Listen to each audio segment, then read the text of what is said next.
This is an example of using a clenching and grinding movie to isolate a painful tooth that the patient describes as only being bothersome during eating. Typically, the patient will explain that the tooth is sore during the act of chewing, but at no other times. In this case, the patient had 4 CEREC restorations placed on teeth numbers 12 to 15, inlays and onlays, and number 14 was a crown.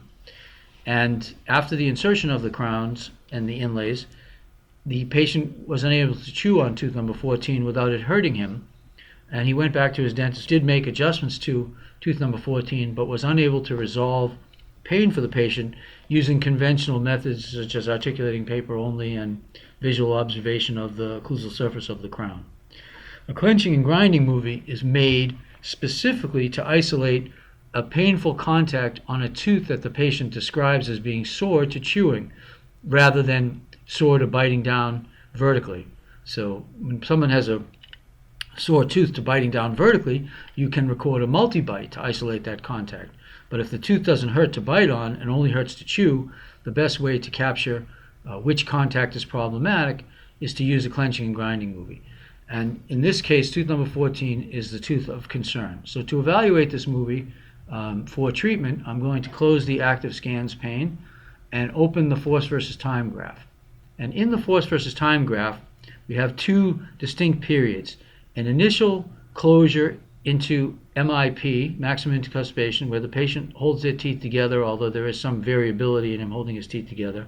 Then he opens at C, and then he begins to grind on his back teeth here in the second part of the graph. And what you're seeing here is the patient not at 100% force, as it would be in closure, but more near 50% force, grinding back and forth across their teeth. And as they do this, they're grinding more to the left side. That's the tooth that hurts them. And we ask the patient, before we record, to grind on the tooth and see if they can make it hurt. Routinely, they can if they do a single action.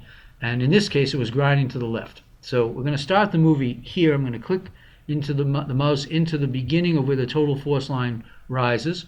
And we're going to watch the patient grind back and forth. And I'm going to play it incrementally. So here, they're closing into MIP, and now they're going to start to grind from about 50% of total force.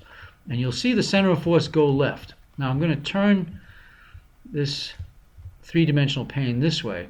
Of note, in many of these recordings, not just this example, but in almost every example, there are teeth that take much more force that aren't painful. So in this case, tooth number 15 is taking much more force. Tooth number 2 is taking much more force. 14 is the sore tooth. So it's not to say that you may not adjust these other contacts, but generally you'll see that the painful tooth is not going to be the most forceful tooth. Here we'll continue on. As he grinds to the left, you see the mesiobuccal of 14 rapidly shoot up. And then as he grinds away from it, towards the right, which you can see the center of force will start moving away from tooth number 14 right there, and the force goes down on the mesiobuccal of tooth number 14. Then he reaches back near MIP.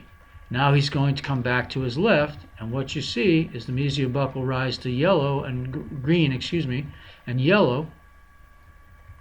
And then as he moves away from it, it will decline, and as he moves back towards it, it rises. So the center of force will show you the direction the patient is moving. Watch it carefully go away from him, go away from tooth number 14 after it rises in force. Rises drastically in force, and now he moves back towards MIP. And that's what this circular loop is. Each time he moves towards 14, and each time he moves away 14. So the problem contact is the mesiobuccal. We'll do it once more. There he moves back towards 14. Now he opened. You see here the total force line dropped. Now he re-engaged.